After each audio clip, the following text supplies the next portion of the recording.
Hello and welcome to the morning after show. My name is Joshua Reimer. I'm joined none other than by Jared Block, who is on my right. Jared, we had a fantastic weekend, man. The weekend could not have gotten any better. Well, maybe it could have with a few more wins here and there, but still, members had a smash weekend. I know you and I had a smash weekend. It was nice to see things really fall into place yesterday. So, and on Saturday too for my content. So, how you doing? And I hope you enjoyed the weekend as well.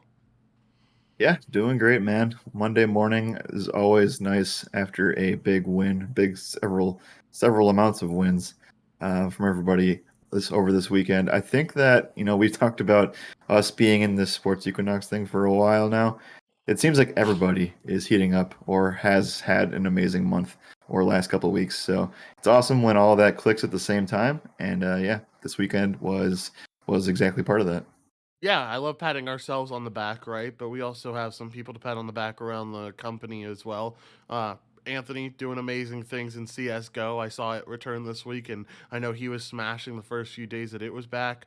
Hockey Mike absolutely smashing NHL this week. I don't know his total record, but pretty sure he went something like 5-2 or 6-1. I mean, I know he had an insane week as well. And then we know Sean had a really great week last week as well. So it was just a great week from the company. But I talk about this all the time after winning nights and winning weeks and these winning streaks. It's time to get back on a horse. It's time to grind again to make sure we can win the members some money. And that's exactly what we're going to do today. But before we do that, we have to talk about the sports industry, the sports news that everyone wants to hear about, and it's going to be a good time. So, anything? Do you have anything before we talk about the NFL first? No, just that you bring up a good point, stating that just because we did really well this weekend doesn't mean that it's time to slack off. Because honestly, No. this is this week and specifically next week, like the times like that are around Christmas and Thanksgiving, you see tons of edge because people either slack off or they don't look at things too hard with so much going on around the holidays, or you see companies start to take off or not put in as much work, or they decide like, hey, we're not going to provide projections or this or that for this sport during this time, and that happens a lot in the next 2 months. So this is really a time, and this is why the title of today's show is so important. Second half groove is a real thing for many reasons, and we'll talk about why that is over the next several weeks. Yep, for sure. Chris P asked, "Is the flu game still in effect?" The flu game is still in effect. It's in fact the reason that we went late today. I woke up feeling like absolute garbage. So, flu game is still in effect. Still dealing with a ton of stuff right now, but we're gonna keep grinding, man. I'm still on for NBA today. Only thing I'm gonna end up taking off is the first look show. Jared's gonna do that alone for FanDuel today. But outside of that, we're still grinding over here, regardless of the flu. But probably gonna be scheduling a doctor visit very soon. Regardless, Jared, let's get into it. Let's talk about some football and let's talk about the Kansas City Chiefs being back. Is Patrick Mahomes back on the MVP path? I don't know. I say the Patrick Mahomes thing because I saw this thing put out by Bet Online by their Twitter account saying that Patrick Mahomes is back to being an MVP with his 5 touchdowns last night. I don't know if I'd go that far. You can't play a whole season terribly and then have 5 touchdowns and be like, "Oh, you're now the MVP." But what do you think about Kansas City Chiefs' performance last night? Yeah, first of all, they're back in first place in the AFC West, and we've talked about this Uh huh. several times over the past couple months. They were going to get it figured out eventually. The defense looked better last night. They still have a long way to go. I will just say that I think he's starting to find a groove a little bit, but it's also worth noting that Mahomes, for whatever reason, just plays really, really well against the Raiders. You kind of wish, as a Chiefs fan, that he would have had this game sooner in the year, so they would have bounced back a little bit earlier. But his historic numbers against this team is just he's in their head. I don't know what it is, but that's the fourth time that he's gone for over 300 yards and 4 touchdowns in against this team in his career, which isn't very many times. I think he's played them like 7 or 8 times, maybe even less than that. But yeah, at the beginning of the weekend, I do remember seeing something for him being plus 1,200, plus 1,500 to win MVP. He's now up to plus 1,000, tied with Aaron Rodgers, still behind Allen, Brady, Stafford, Prescott. So he's sitting there tied for fifth right now. still a decent amount of money to be made there. It's probably too late to hit the NFL futures on Bet Online, but if you would have listened to us at our third of the way through the season show where we revisited all of these futures, you would have been able to get Chiefs at plus money to win the AFC West. That is no longer the case. Yeah, definitely a good point there. I'm sure there's a few bets in there that we could find that we told members, hey, you should at least be considering this. And I'm sure it's working out well. All right. It was a good game for Kansas City. Like, I think that's what it comes down to. Kind of, impressed by the defense at the very least. The fact that Carr couldn't really get things going does kind of tell that this Chiefs defense might be looking on the up and up. They did a good job of holding Jordan Love. I don't think that's too tough to hold Jordan Love, but they did a good job of holding Jordan Love the week before. Like, maybe this defense is turning a corner. And if they are turning a corner, you got to be worried about how good this team could be because, I mean, we know how good Patrick Mahomes is. Like, yes, he was playing a little reckless to start out the season. Yes, he looked like he was back in his Texas Tech days. But if he plays at the level that we know he can play at, he's either the best or the second best quarterback in the NFL, either in first or behind Tom, right? Yeah, and with the way that Tom looked yesterday, we'll see. But Yeah. yeah, no, we'll talk about it. I think the teams are still kind of recovering from this weird period of time in the middle of the season that kind of always tends to happen. Patrick Mahomes, though, is the passing yards leader in the NFL, passing Derek Carr last night after he did it for basically the entire year. So 2,900 passing yards for Patrick Mahomes, almost 3K through 10 weeks. Very, very good for them. They have the bye week still to get healthy. And then they also, if their defense can improve just even slightly, I think that they'll find themselves at the top of the AFC once again. Yep, for sure. Chris P says saying Mahomes is MVP candidate for his performance is like saying Cam is an MVP candidate for his. Uh, I think that is funny. I don't know if that's the case, but it definitely is funny. All right. Is there anything else you want to talk about Sunday Night Football? I mean, outside of Mahomes really showing off, it was kind of a boring game. Yeah, I mean, outside of that, you're right. I mean, the Raiders, I don't know. They do this every single year, right? At least for like the last 5+ years, where they start out hot, they have an upset, maybe they have two upsets in division, and they're like 5-1, 6-1, 5-2, and then things just start to happen. Josh Jacobs has been healthy, but he still hasn't been able to do really anything. And I just expected more out of this Raiders offense in general.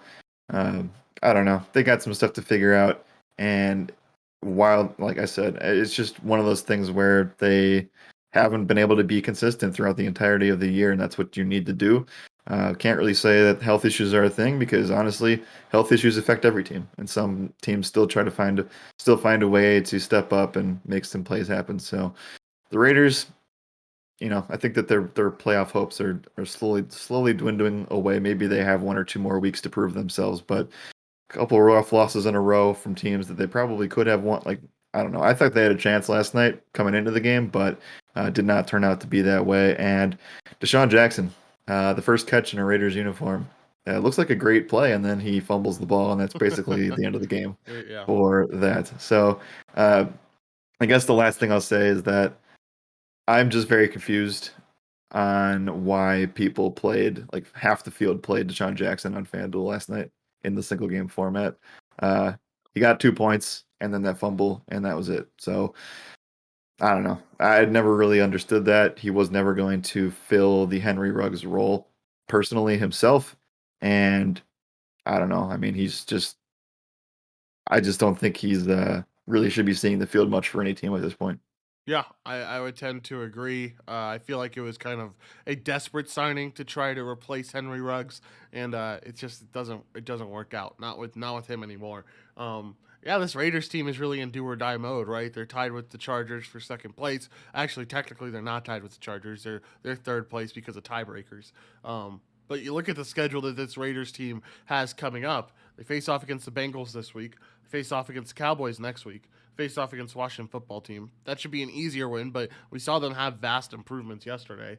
Then the Chiefs again. That's scary. In Kansas City as well. Then the Browns and the Broncos and the Colts and then the Chargers. Like, for the most part, a pretty tough second half of your year. And I don't know, you can't expect to win this one out. So I'd be a little bit scared if I were a Raiders fan right now. Yeah, I mean they just need to. Their defense has played well in spots that you wouldn't expect it to. I thought that this one would be an interesting one for them, but again, they've had a couple couple rough weeks in a row where they shouldn't have lost to the Giants, and then the Chiefs. Always a tough opponent, but you're at home. It's an interdivision game. Mahomes has been struggling, and you basically just let them get right back into it. So I don't know. I'm interested to see what happens with the Raiders because I do think that they have a shot to make a wild card in a playoff expanded format. Normally, I'd already be writing them off a little bit, but with the new format, I think things are a little bit more interesting for them. Yeah, this is the reason why Deshaun Jackson was owned. I just remember this now that Goosty put it in the chat. It was because he was in the Red Zone FanDuel lineup. I don't know how much you get the chance to watch Red Zone, but Okay. they do the single game lineup every single week, Yeah. and they provide a single game lineup for Sunday night. And they used to do it for DraftKings, and it was really funny because they would provide a full lineup on DraftKings, and I'd be like, "Hold on a second, everyone gets in trouble around the industry for this. Why are they allowed to do it on national television?" But yeah, they provided Deshaun Jackson in there at that 6K price tag, and that is why he was so chalky. So hey, it is what it is. Jay Coos asks who makes the playoffs between the Saints and Panthers, or both of them. I don't know if we're talking about those teams today, but do you want to give your thoughts really quickly? Saints, Panthers, or both, huh? Um, I only one sh- of them is gonna make it.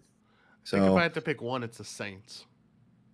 I would agree with that, just because I think the Saints have a much better defense. Their defense is really solid. Their offensive line is top five in the league. They just need to figure out what's going on with their skill players, and that's basically it. I mean, I think only one, like I said, only one of those teams is making it because hmm, that's actually a tough conversation to have. I think in any normal year, you would say one of the teams is ruled out, but maybe Philly makes a late push. No. I don't have a really good feeling. Like you would, and this is kind of coming to our conversation for later this evening about Monday Night Football. You would hope or expect, like if the Niners win this game, they are now fully in the hunt for a playoff game or a playoff spot. So I guess at the end of the day, Saints and Panthers are both kind of creeping up, and they have a lot of interdivisional games left to go. So I think that the NFC South has a lot of things yet to figure out. It's not very clear yet, but if I had to pick one or two, or one of the two, I would pick the Saints hands down. So not excited for that game. We're gonna have to talk about it today too, which sucks, but we will talk about it. All right, let's talk about Tampa Brady and Tampa as they ended up losing to the Washington football team. Arians had the, I feel like, quote that's gonna live in infamy once this team wins the Super Bowl. Yeah, We're a dumb football team, Jared. That's exactly what he said. I saw that quote yesterday and I was like, oh, that's funny. That is grade A comedy right there. But yeah, what it do you is. think about Tampa? I mean, like, so I understand a lot of people overreacting and said like Tampa lost this game.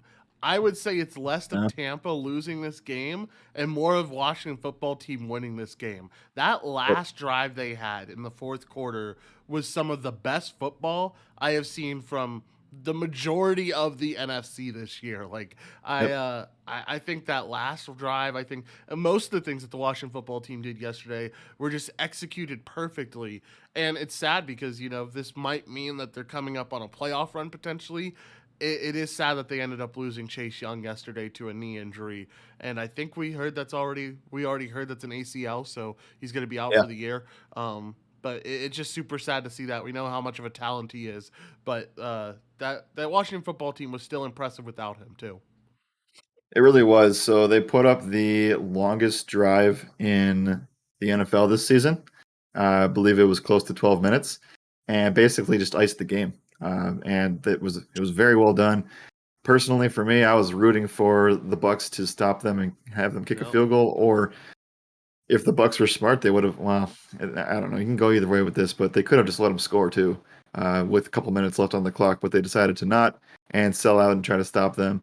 Got all the way down to 4th and 1 at the one, and yeah, just a really good drive. Not very many penalties on that last drive that would have affected things. So you can't blame it on refs. Can't blame it on anything else really outside of. And even they even which I agree with. They threw a flag for helmet to helmet, which actually was not. Winfield put his shoulder into a dude's helmet. But yeah, they just made plays, and Taylor Heineke, as clueless as he looks sometimes, played very, very well for Yeah. that second half of that game.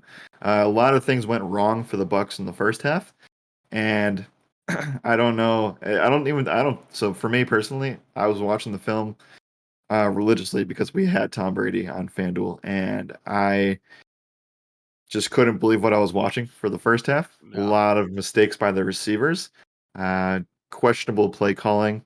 Now maybe that part of that is Tom Brady's fault, but you knew that he was going to come back and have a better second half, which he did. Unfortunately, though, the points from the interceptions definitely hurt at the end of the day. But when comparing it to guys like Josh Allen, who was much more expensive and much more highly owned, getting within 6 points of him still was very good for what Brady's performance was the other day. So I don't know. I guess the real question is, would you consider this still to be part of the quarterback curse? Because I don't think I can. Oh, I don't know, man. I feel like it's close to Uh, being there.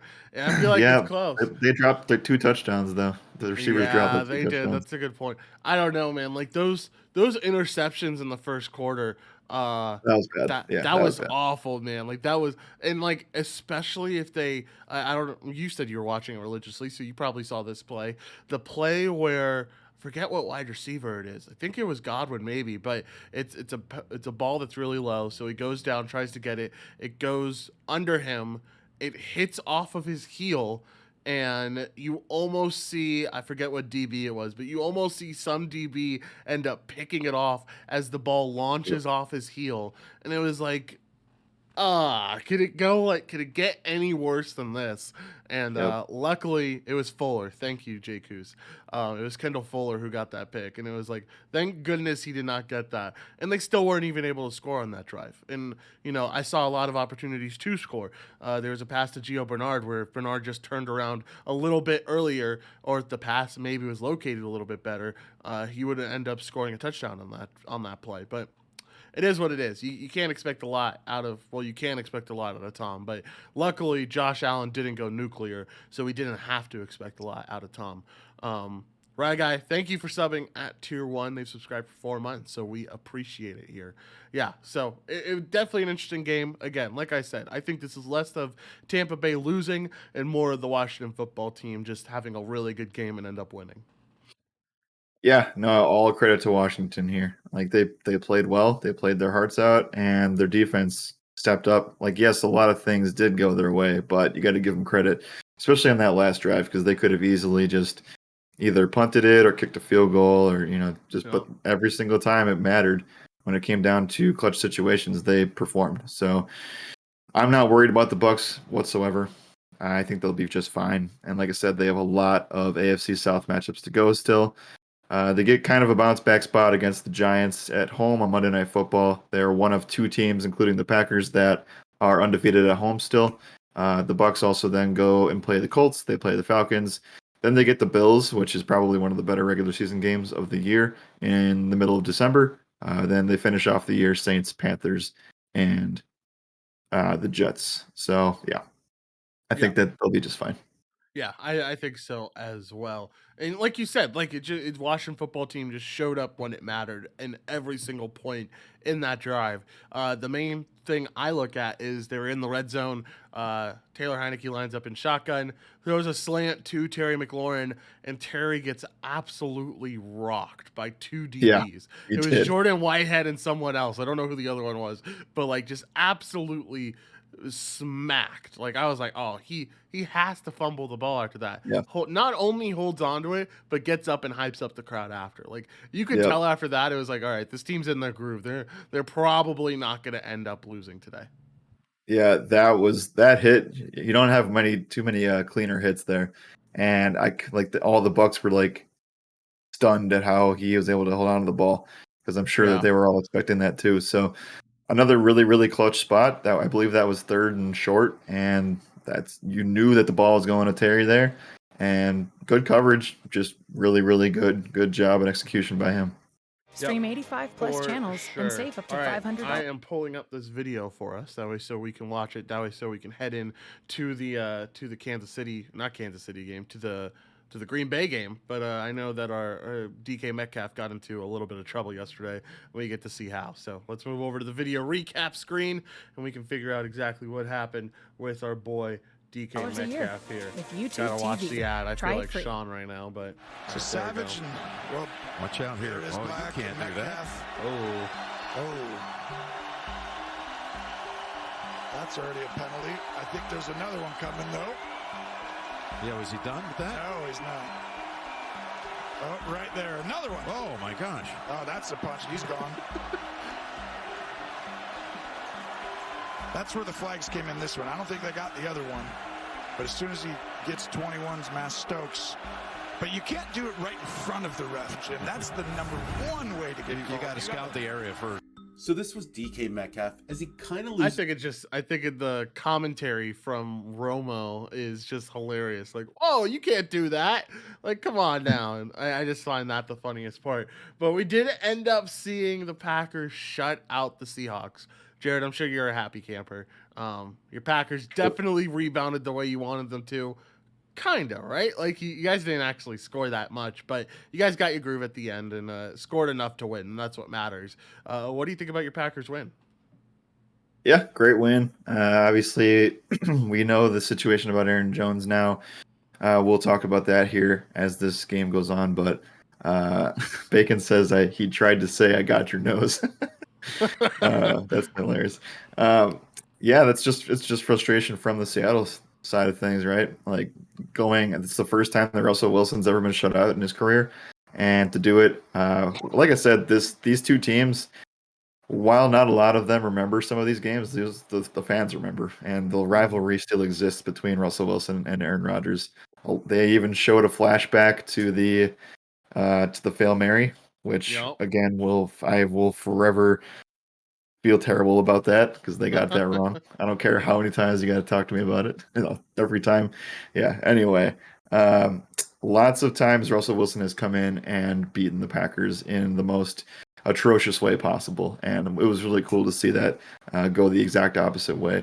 It also, and I respect Russ. He's played quarterback at Wisconsin, and that's how he got drafted in the first place. So I have respect for him. I will just say that he came back a week or two too early, and there was all this hype about like him and his miraculous comeback, and they made documentaries and stuff about it and putting ads everywhere, and then he goes out and puts up 0 points and throws 2 picks, and for a guy that's probably the most efficient guy in efficient quarterback like ever. So I mean, I don't know.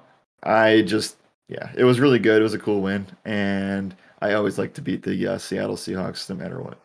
Yeah, I like seeing the Seattle Seahawks lose, so we're the same there. They are easily my least favorite team in all of football when it comes down to it. I hate the Seattle Seahawks, so it was really nice to see them lose. Don't forget, though, Russell Wilson. He's an NC State quarterback, not a Wisconsin quarterback. Don't you forget it. Anyway, it was kind of... I don't know. I agree with you. You probably had them come back a week too early, but this was a really important game for the Seahawks, right? Like, if they... if they did lose this game, because they lost this game, and if I'm trying to look at the standings right now just because I'm curious where they're at. If the 49ers are able to pull out a win, like, well, I don't know, you're 3-6 now. You might be out of it regardless, like no matter what you're looking at. It just might be too difficult for this team to come back at this point. And I don't even know what the rest of the schedule looks like, but they have the Cardinals this week. That's tough.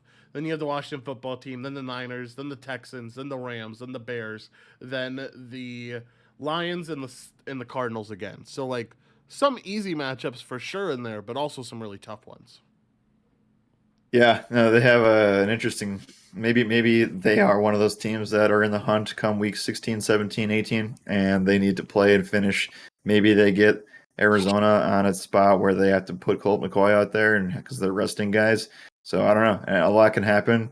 I never like to count the Seahawks out. So that's the last thing I'll say there. I mean, their defense played pretty above average to what we've seen from them this year. They held the Green Bay Packers to 3 points until the fourth quarter. So Yeah, I don't know. I don't want to say that their season's over because I don't really want to ever count them out, but it certainly is an uphill battle now. And you can't really like if you're Seattle, you can't rest Russ anymore. Like he's got to play the rest of the season, right? Like you Yeah. can't just bring him back, then sit him, and then bring him back again. So yeah, and that's why a lot of those guys were really frustrated yesterday. DK Metcalf held to 3 catches, 26 yards. Tyler Lockett, 2 for 23. Their leading receiver was Gerald Everett, which if that happens, it's never really a good sign. So yeah, I think that Seattle needed to win this game, and I'm pretty happy that it went the other way. Yeah, I think at halftime, Gerald Everett had like 4 receptions out of the 7 completions that Wilson has, and it was like that is not good if you're not including Metcalf and Lockett in those conversations. Let's you want to talk about the Aaron Jones injury real quick? We got news before we went live that Schefter said that it's going to be 1 to 2 weeks before he's able to come back from that MCL sprain. But I know when people saw it, people were thinking, "Oh, that could be season ending right there." Yeah, I typed it in the chat and I texted a bunch of my friends we were all talking about it. And initially, when and this is why you need to take reporters with a grain of salt, because when they were doing the live recap of Jones, they said that he exited the medical tent. He was crying. He went to the stands to talk to his family, and he was really emotional. Uh, and then he got carried off, like piggybacked on Cobb's shoulders. If you didn't watch the end of that game, so obviously it's not like life altering if you're able to get piggybacked from your friend into the locker room. Yeah. But I thought that based on those words alone and the status of him, because they weren't showing it, they weren't showing him, they weren't showing anything. Uh, I thought he was done for the year for sure. And we saw things happen, like he walked off, but we also saw Robert Tanya walk off, and he had an ACL sprain or tear. So the fact that it is an MCL sprain, that it is week to week, I thought for sure he'd be at a minimum of like 4 or 5 games. But it sounds like it's 1 to 2 weeks, and the Packers have a matchup against Minnesota this week, and then the Rams the following, and then they have a bye week. So I don't think we see Jones for another month plus, but it certainly is a spot where you can feel comfortable about saying that you like your chances to have him back for that, whatever, if it's the bye week game in the playoffs or if they get a wild card spot or something. So yeah, he'll be back for the team. It's just a matter of when. So right now it's AJ Dillon time. And it's also great because it's starting to get cold at Lambeau. And Yep. the Packers, like they said on the broadcast, have 4 out of their next 5 games at home. So you love to see Ooh. that. Thank you for the to the NFL schedulers for making that happen. Yeah, it is a very nice way to end the year, is being at home a lot, and definitely should help out everything when it comes to that cold weather at Lambeau. All right, let's keep moving on. We've been talking about this game a ton, and we have a lot more games to talk about, so let's do exactly that. Talking about Cam and the Panthers as they end up routing the Cardinals. I don't want to just say it's all about me, Jared, but this makes me feel really bad about the 49ers loss to the Cardinals, because man, if the Cardinals are looking this bad against the Panthers, what does that mean for my poor 49ers? Yeah, I don't know, man. I think that this is one of those situations where I would have expected it to happen last week, right? Like we played the 49ers defense in that spot, and then a couple people were like, "Oh, could we pivot from the Eagles to the Panthers? Like Colt McCoy starting, blah blah blah. DeAndre Hopkins is out again." Like I was like, "You can if you want to, but we just saw what the 49ers were not able to do." And of course, like first drive interception or fumble by Colt McCoy, and then like 2 seconds later, another pick from Colt McCoy. So yeah, I mean the Panthers. You can I don't know what it is, but maybe we were wrong, and it's just like the Panthers when Cam Newton came back, it was just like boom, it's his team again, new life for the team. This basically saves the Panthers season. Like yesterday, and this signing saved the Panthers season. Now, part of me thinks this is great. This is a cool story. It's a cool win, but this could easily go really, really bad in 3 weeks or 2 weeks from now. So, like, uh, yes, PJ Walker played a ton of snaps. He was the primary quarterback. Didn't really do anything stat wise because every time that they got near the goal line, they would put Cam in for his packages. But I don't know. This has the makings of like, yes, this could work for a few weeks, and then they just lose like 5 straight to end the year. Well, like, so here's my thing. I think this is kind of key to what happened with the Cardinals as well. It's all about film, man. Like, it's all about just teams getting film on these quarterbacks who haven't played Yeah. in a long time, including the Colt McCoy thing, and then they end up, game planning for it. And I think that's exactly what the Panthers were able to do, is they were able to game plan for Colt McCoy once they saw the film on him and James Conner and all this whole entire team. So I feel like the Niners were kind of put in the bad situation to face them first. I feel like the Cardinals were put in a bad situation to face the Panthers first for Cam Newton, because while Cam Newton has been a part of this team, you got to remember that Cam Newton was a part of the team when Ron Rivera was head coach. Now you have a whole new head coach in Matt Rule. You have a whole new OC as well, and I think Joe Brady's there for their OC. But you have a whole new coaching staff and a whole new package that they're running. Like, it's gonna take a while before teams realize, hey, this is what Cam's doing at the goal line. Hey, we're gonna stop what Cam's doing at the goal line, and it's not gonna be a thing anymore. So, again, it's all just about film. I think at the end of the day, like, I think these plays aren't that difficult to stop. It's just about knowing what's coming towards you, and if you don't know what's coming towards you, then you're kind of screwed in the NFL. So, I think it's just a film thing at the end of the day. Sure. I mean, you could say the same thing for Sam Darnold through the first couple weeks of the year. Yeah, And you definitely. could say a lot about a lot of things. The main thing being, and then I know you didn't have a choice but to play this guy, but I made a conscious effort to really try to take James Conner out of all of my builds and thought processes this weekend.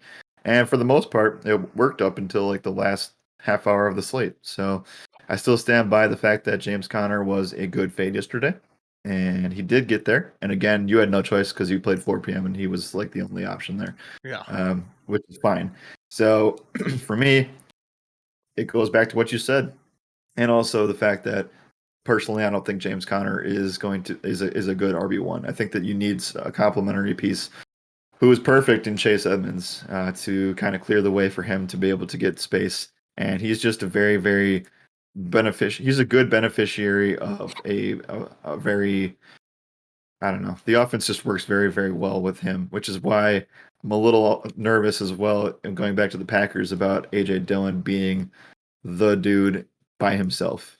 I don't know how many times, and this just proves to the point of like Derrick Henry is just another animal, right? Like Mm-hmm. he doesn't have any complementary pieces. The offense runs through him. James Conner, not that kind of back. I just think that the Cardinals are going to struggle until they have Kyler Murray and a lot of their pieces back, including Edmonds. Yeah, you got to remember that what makes Connor great this season is the fact that they have Edmonds in there as well to kind of make things different, right? Like, we know the Connor thing doesn't work. We already saw it with the Steelers, man. Like, we know he's not an RB1, and kind of people should have realized that yesterday. I know you did a great job of it. I wasn't able to because he was truly one of the only good running back options on the slate, but it's just kind of like, letting your football knowledge kick in almost, not taking so much of the NBA approach of things, of thinking, oh, this guy is out, so this guy should succeed. Like, it's not like that in the NFL. You got to remember these guys' past and what they've done previously. So that's at least my thoughts. Anyway, let's move on. Good to see that the Cardinals lost, but I don't think that's going to be something that you can expect. Let's talk about the worst game in NFL history, potentially. I mean, it was definitely it definitely competed for it. I felt like every time this was on Red Zone, it was just like, oh, this guy turned over the ball, or oh, that was close to being a turnover. I mean, every time they were close to a turnover, it was absolutely insane. I felt like, I know we were talking about in the NFL chat potentially playing a drinking game for how many times they were going to turn over the ball. So what do you think about the Lions and the Steelers? Like, just a definition of an ugly game. Yeah, I don't want to share too much information here, but you guys all know Anthony, our esports pro, very well, and he had family over to watch this game, and I was like, have fun. Yeah, because good this game times. is going to be so bad, and that bad it was. Like, I know that score wise the Bills Jaguars game was worse, but this game, if you watched it, and unfortunately I had the pleasure of doing that because the local channel that the Packers game was supposed to be on was this game. Oh, So they no. literally delayed They didn't put the Packers game on. They actually moved it to a different channel so that they could. Yes, this game was still on. It was really frustrating to watch, and you couldn't turn your eyes away. It was like a car crash. You just couldn't stop watching it. Yeah. No, That's how seriously. it was bad. And it started to rain in overtime, and then it got worse. And it seemed like every other play, a turnover was about to happen or did happen. Yeah. No, it really did. I think the funniest thing that comes from this game, though, is Najee Harris saying he didn't know that NFL games Yeah. could end in a tie. Yep. That was pure gold right there. Like, you get drafted by an NFL team and you don't know that NFL games could end in ties. That's pretty funny. And honestly, that was the look on every player's face once the game ended. It was like, well, what happens now? We're done with OT, and everyone realizes, oh, it's a tie. Like, what do we do with this? I don't know. It was certainly an interesting game. It was a bad game from both sides. It was an ugly game, and like as if it couldn't get uglier. Of course, it starts to just downpour towards the end of the game. Like, just made it even uglier than it needed to be. And like you said, it was a car crash that you just couldn't look away from. Yeah, and normally you'd be super, super pumped about an overtime game from a DFS perspective, but Najee Harris barely, he didn't even hit value in this game on either. Well, on DraftKings, he might have gotten there, but again, other plays at the position were definitely outscoring him. Pat Freiermuth failed tremendously and actually cost his team the game by fumbling that ball late in the fourth quarter. And their last hope, they all, like I said, I was talking to the chat and I was like, Mason Rudolph needs one more catch or he needs one more completion, and that's it. They kick the field goal and they have the game be over. And of course, he completes the last ball to Freiermuth, gets the first down, and then Freiermuth fumbles the ball to end the game, basically. So, Mason Rudolph, this is, again, we're going to talk about worst football game of all time, but craziest stats ever. Mason Rudolph threw the ball 50 times in Sunday's game. 50 times. And yeah, not good there. Najee Harris, 26 rushing attempts.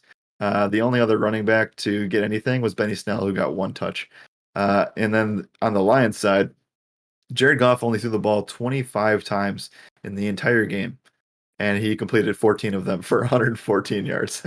So I think he had like 30 passing yards coming into the second half. Finally, the other crazy thing was that no matter what, like, you just can't get DeAndre Swift right. I don't know what it is. I don't know how it happens, but I can't even say this guy's name, but I'm pretty sure it's Godwin Igwebuike or something like that. He had a 50-yard rushing touchdown. Yeah. Jamar Jefferson had a rushing touchdown. DeAndre Swift carried the ball 33 times. We talked about guys that would get 33 carries yesterday between you and I. That was a funny conversation to have. But did not imagine DeAndre Swift was that guy. It was because of the rain, because of the overtime. The game stayed close the entire time. So that was part of it, but still, he only finished with, because he had 3 receptions for 5 yards. So on FanDuel, that would have gotten you, I don't know, 15 FanDuel points. And if you have 36 touches, that's ridiculous. That's awful. So yeah, I don't know. DeAndre Swift, really good running back. Just I can't ever get the dude right for fantasy. And yesterday I didn't play him, but thank goodness that we didn't. So Dude, I don't like know. This just game was just disgusting. and also just poor him too, because like Jamar and Godwin both got a touchdown, and like it was just such, like they walked in too. I don't know if you got to see Yep, those they did. touchdowns, but like absolutely just walked into the end zone for both of them. And like of course like DeAndre Swift gets the tough of it. It's funny because we know this because Anthony actually looked it up for us as we were talking about running backs that get 30 plus carries. Last time we saw this was like in 2000. I think he said like 2004 or 2005. I don't remember. It was a long time ago the last time we saw a running back get 30 plus carries. But we saw it yesterday, and I know a lot of people were expecting it from Najee Harris with the backup QB situation, but turns out it's on the other side. Yeah, Bacon says it killed a lot of survivor picks. That it did. Yeah, That it I'm did, because sure. that does not count as a win. So, No, it doesn't. All right, let's talk about Monday Night Football. I don't want to talk about this for too long because my poor 49ers are going to get decimated. BetOnline doesn't think so, though. BetOnline thinks that this game is going to stay close, yep. which kind of shocks me. I mean, 49ers plus 3.5 at home. You would say that the Rams are a touchdown favorite on a neutral site. Over under at 50.5. I don't know, man. Like I really want my Niners to win this game. This is a huge game for us, but I also know Stafford's great. That defense is great, and it's going to be interesting to see how OBJ is implemented, if implemented at all today. Yeah, so for what it's worth, the Rams have had 3 cupcake matchups in a row in their previous 4 games. They played the Giants, they played the Lions, and then they played the Texans. Then they had the Titans on Sunday Night Football last week and got routed essentially at home. I kind of agree with this line at the current moment. Now, 3 seems like not too many points, right? Just based on talent alone and all this kind of stuff. But maybe, and I would have to see what the historics are, and it would be probably we take it with a grain of salt anyway, because Jared Goff, I know, does not play well against the 49ers ever. So I'm sure that the last several times they've lost, and this is just a different situation. So I do think it's going to be a little bit of a struggle. They're not going to be able to stop Cooper Kupp, but in terms of everything else, if the 49ers are at least able to limit Kupp or at least limit Henderson, one of the two, I kind of see where they're coming from. I think that the Rams defense looked suspect against the Titans. I think that they actually looked pretty suspect against the Texans in the fourth quarter. But I know that game was kind of over at that point. So I think that the 49ers have a puncher's chance here. Like, don't get me wrong. So I think that while 3 points is certainly very, very weird, like it's even it's probably it's at 3.5 right now. From the numbers and just the amount of bets that I'm looking at right now, it looks like this thing could get to 3 by kickoff tonight, which actually is kind of insane. Yeah, definitely insane. Would not be the number that I would have set it at, but I hope so. I mean, like, here's what it comes down to, and here's what almost every 49ers game comes down to. Will Jimmy G turn over the ball, or will he stay mistake-free? Because when he's a mistake-free quarterback, I don't know if you can make a case for top 10. I think you could make a case for top 16 quarterback in the league, honestly. Like, I think he is a really solid quarterback, but it's when he doesn't make mistakes, and he makes mistakes so often that you can't really classify him as that top 16 quarterback. So it's going to be about a mistake-free offense. It's going to be about Kyle Shanahan pulling his head out of his ass and actually using Elijah Mitchell, one of the best running backs in the NFL when you consider his efficiency that he's had so far this year. I think that the Niners can do some damage here. And you have Wilson back too. You have Ayuk out of the doghouse. Their OC has already said that he's out of the doghouse and, he's looking more like a professional, like they wanted him to look like earlier on this year. I think so many things are lining up for this Niners team. It's just gonna be everything is still going to have to be perfect for you to end up winning this game against the Rams, and so it's gonna be an incredibly close game, and I'm excited for it. It's gonna be a good one.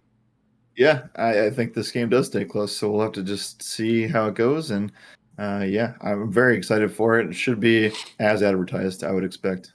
Yep, for sure. All right, let's talk about the next topic that we have on today's stream. Still blessed because we got to see an absolute dogfight between Max Holloway and Yair Rodriguez. What a fight. I don't know how much you got to watch it because I know Saturday's kind of a day where you're focusing on NFL content, but I watched all of it actually later that night because wasn't able to watch it due to NBA content and NBA podcasts and stuff. But man, what a fight. I mean, just a crazy battle between the two of them. Yair Rodriguez, I feel like we've underestimated him and his abilities. He is clearly a guy who's going to go out there and just go tooth and nail with every single fighter in the UFC. It was incredible to watch him fight. It was incredible to watch Holloway fight. It was incredible to watch Holloway add a new aspect to his game with his takedowns. He had a career high 3 takedowns on the fight. And I don't know if you saw Yair Rodriguez's foot afterwards, but the thing was legitimately the size of a balloon. Don't look it up if you're squeamish because it's disgusting. But like it was all purple and blue and it was humongous. And he was in the ambulance and you got a sick photo afterwards where Holloway came into the ambulance to congrat Yair and he took a picture with him. And that's one of those pictures that like you'll look back on 5 years from now and you'll be like, oh, I remember that fight. That fight was a killer one. And it was an amazing fight.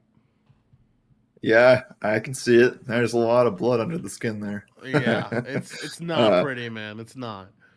Yeah. So first, obviously, I think the thing that surprises everybody here is that we all kind of thought that this would be over and not go the distance.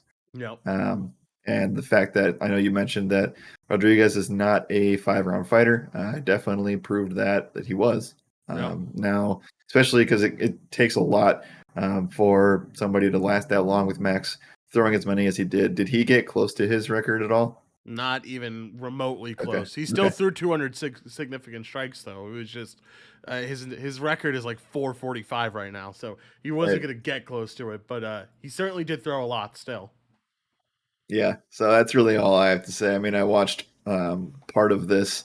I watched the first.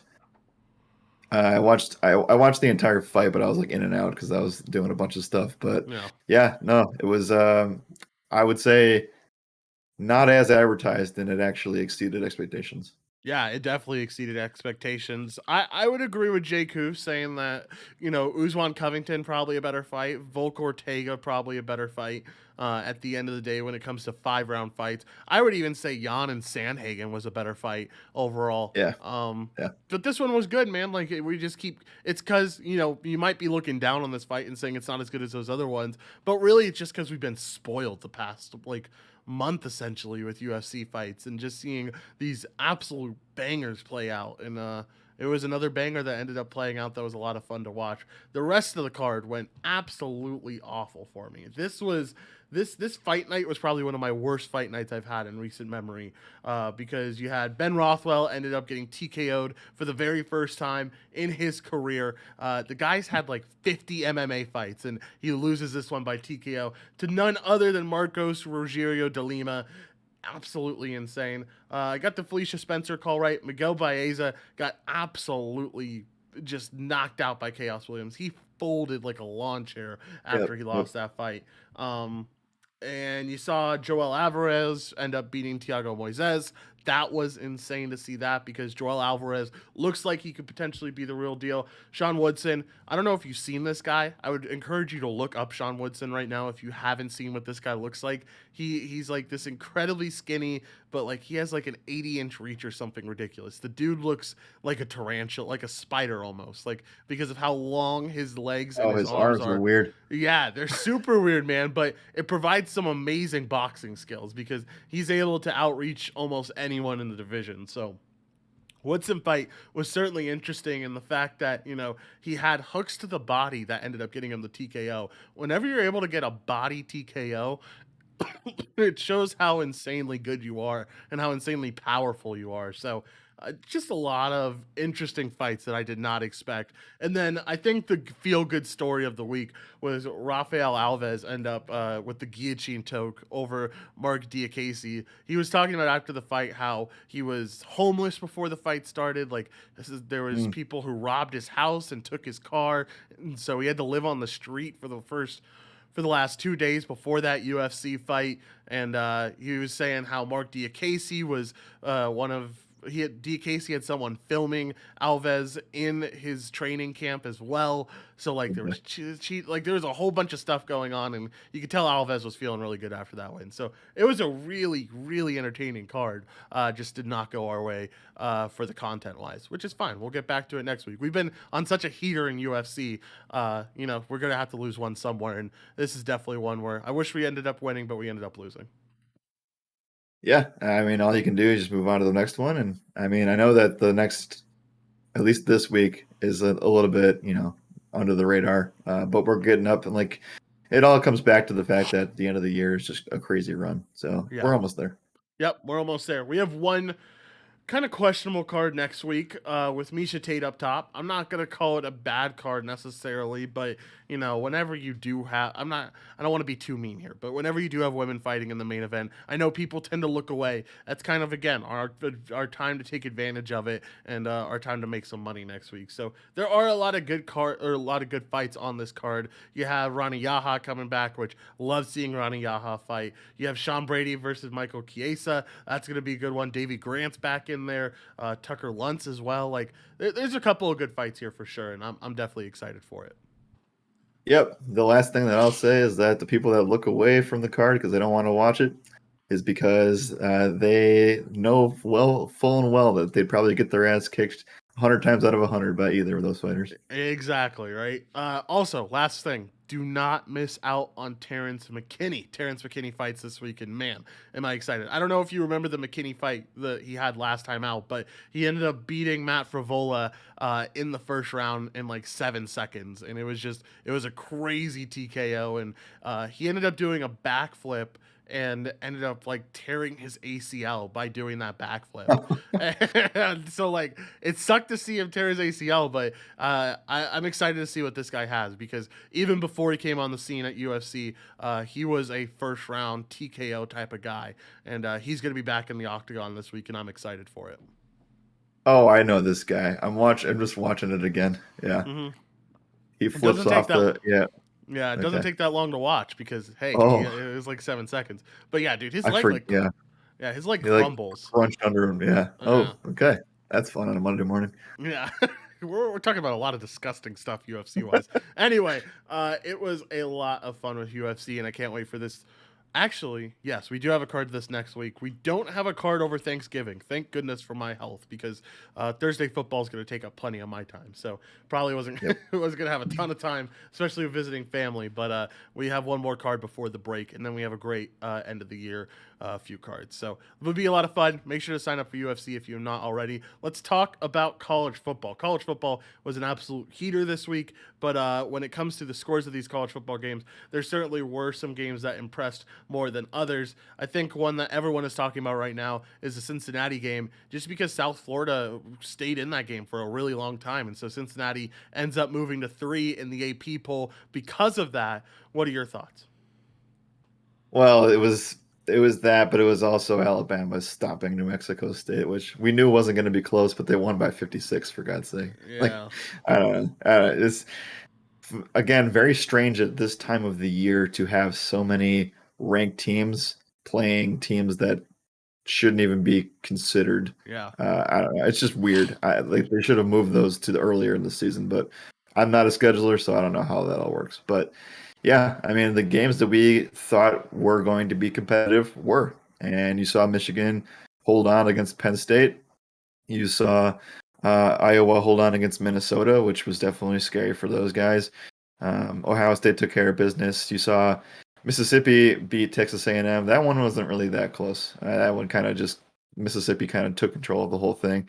And then Wake Forest comes back, and seems like every single week that they're involved in some kind of shootout, barely surviving against NC State. Hartman's a beast, man. I mean, Hartman's a beast. So are a lot of NC State guys. Like Devin Leary, their quarterback is really solid. I know they have this really solid wide receiver too. Mezzi, whatever his name is, he's a solid guy. That NC State team's good, but so is that Wake Forest team. And when they get going, man, there's no stopping Sam Hartman, because the guy's an animal. So definitely an impressive shootout there. Not much else happened. We did see who got beat. Auburn ended up getting beat by Mississippi State. That was a big one for Mississippi State. But outside of that, the LSU and Arkansas game was close, but LSU has been keeping nearly every game close right now, even in losses. And there wasn't much else. Your Wisconsin Badgers. I want to talk about Braylon Allen for a second. Dude's a beast. Dude's a dog. Yep. He's an absolute animal, and he ended up showing out. And I think you even hit the under still in this game with it being the under bowl, or at least it was close. Oh, it was close. I think it was 40. Oh, no. I thought it was 45. Maybe. Actually, it might have been 44. It might have been 44, 45. Wow. But yeah, either way. Either way, it was really close at the end of the time. But Braylon Allen really got things going, and he was the main reason you guys won. So definitely a good step-up performance with your top running back getting an injury. So solid job by Braylon Allen. All right, anything else for college football? If not, we get to move on and talk about some MLB signings. No, it's just going to get really, really interesting soon. We're getting to the point where things are about to start heating up. This is right around the time where things make or break for college football. So excited to see what happens this weekend. Yep, I am excited to see what happens as well. All right, let's talk about MLB breaking news. As of this morning, at the very least, Eduardo Rodriguez announced that he is signing with the Detroit Tigers. Pretty sure the deal is 5 years, $77 million. Solid deal for him. Good gig there in Detroit, where he will be, I'm pretty sure he'll be the number one. He'll be the number one pitcher now. What do you think about the signing for the Tigers with Eduardo? I'd hope he'd be the number one pitcher. Man, that would be rough if he That wasn't. would be rough, I Uh, guess. unless they sign somebody else. But yeah, I think that this is an interesting situation because this could easily blow up in Detroit's face. But I do think that he is a solid option for them. They need something, and I think that it starts with pitching. And they do have some young prospects that are on the up and up, but they need some change. And I think that this is a starting point of that. And I know that we're going to talk about Carlos Correa, so I'll just do that here too. We don't have any confirmed 100% news, but according to Michael Balco, he said an MLB insider has mentioned to him that Carlos Correa to the Detroit Tigers is a quote done deal. So, like we said before this, when we were talking, I just feel like it's. I mean, you said that they're not going to be good still, but bringing some powerhouses in free agency, especially for a small market like Detroit, is certainly a step in the right direction for them. And I mean, maybe they get 2 or 3 guys from their farm to actually be ball, MLB level players, and things start to turn around a little bit. But we all know that it's not going to turn around in the next year. Yeah, I would agree. Maybe we need to sign a lot more pieces for it to turn around in the next year. I mean, like this is the most attackable division, in my opinion, though. Like It's true. That is true. especially in the AL. Like, I mean, you look at the NL, maybe you can make a case for other divisions, but like the AL Central is kind of the most open one. I mean, Chicago White Sox obviously had a great year. You don't want to take that away from them, but outside of the White Sox, like the second place of this division was super close, right? Twins Yeah. 73 and 89. You had Kansas City at 74 and 88, Detroit at 77 and 85, and then Cleveland at 80 and 82. Everyone was separated by like 10 wins. So like I mean, it's a super close range for this second place. If you end up winning in second place and end up having a good enough record, maybe you're able to sneak into a wild card spot, get things going for this Detroit team. So, step in the right direction for sure. You have a solid manager in AJ Hinch, at least. Like, you had the manager part down. You It's true. saw at One the more reason why they might get Correa. yeah, right. I think that's the main reason they are getting Correa, right? Like I think that Yeah. Hinch and Correa have that connection. That's why Correa is going to end up leaving Houston. But I don't know, man. Like it just feels like maybe I didn't give this team enough credit for when we were talking about them this morning. Maybe this gets them a little bit better, and if this wins them an extra.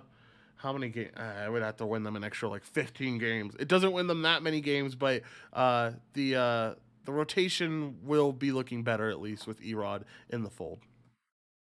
Yeah. I'll just wait until later in the spring to make those. Yeah. Maybe Probably they'll do better. something. I don't know, but I just feel like this is good. It's a starting point. Like they are 2 very good pieces, and you got at least one All-Star there. Maybe Erod turns into one at some point, but yeah, it's a step in the right direction for sure. It definitely is.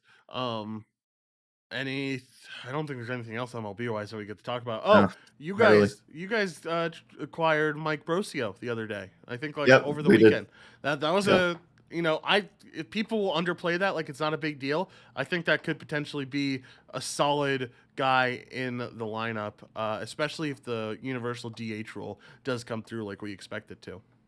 Yeah, I didn't even think about that part, the DH part, but I saw that and I was like, okay, I know this guy has potential. Yeah. I don't know where he's going to play, but yeah, that's pretty much where we're at right now.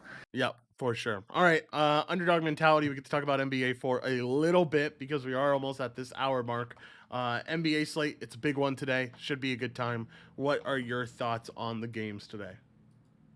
Yeah, NBA has a big slate on Monday. I know that you'll recap what happened over the weekend, but for me personally, like I think that there are some good matchups here that are going to be like I think that Bulls Lakers is really probably the headliner of the night. I think you can take a pretty hard look at. I think Celtics Cavs actually kind of goes under the radar a little bit, and then Pelicans Wizards should be fun. Seems like kind of a sleeper a little bit until the late night hammer comes in. But talk to me about how your weekend went, and then what you're looking forward to for this Monday slate. Yeah, weekend went mediocre. Went 1-1 on FanDuel. Went 1-1 on DraftKings. Not a good weekend, not a bad weekend. Members did definitely end up profiting because we had a 1% night on Saturday. So Saturday was really good to us. Last night we were right there. If Zach LaVine could just do a little bit more for us, we would have ended up winning. But Zach LaVine just falls short, and we fall short like 3 points of the cash line, which there's no worse feeling than being right there and just not getting over the hump. But definitely wasn't a bad weekend overall. It was a solid weekend. I think the number one thing to take away from the weekend, though, is that this Washington Wizards team, number one in the East right now. They are the best team in the East. Not only the best team in the East, they continue to be the best team in the East without Bradley Beal. Beal continues to, miss games here and there, and they continue to just keep on winning. So I don't know what's up with this Wizards team. Maybe the Kuzma trade ended up really injecting some life into them, but this Wizards team looks really good so far, and it's going to be interesting to see how things go for them throughout the season. Yeah, I saw something about Kuzma today. Now I have to find the quote because Dinwiddie said it. First of all, there's a few things around Kuzma that were really, really funny that I saw over the weekend. But the main thing here was that, Kuzma kind of fired back on things about the Cavs. Like he saw a sign from a Cavs fan that said without LeBron, Kuzma wouldn't have a ring, and then he basically said Cleveland wouldn't be shit without LeBron. Yeah. He also said something like, "Oh, here it is." A news channel said that Kyle Kuzma won an NBA championship thanks to LeBron James. Like on the news thing under his name, it says won an NBA championship thanks to LeBron. That was on a news crew. Anyway, the final thing was like, I don't know. Spencer Dinwiddie said something about Kuzma's got to work on his. He doesn't do no look passes. He does look passes where he'll just pass the ball to a guy while he's looking at you. That's funny. Yeah, I mean, make fun of Kuzma all you want. He's been a really solid player this year. He's been good. He's been really good for this Wizards team. So, going to be interesting to see how the Wizards develop. Also, we finally saw the Warriors lose last night, which I find inviting. I get happy about the Warriors losing because this team looks like a juggernaut, and we need to see some weaknesses. They ended up losing to the Hornets last night. So, kind of sad that Curry ends up losing back home where he grew up and stuff. But, definitely a good win for that Hornets team. And it just shows how inconsistent the Hornets are, right? Like one day they'll be losing to a terrible team. The next day they'll be winning against the top team in the West. It's really back and forth with them.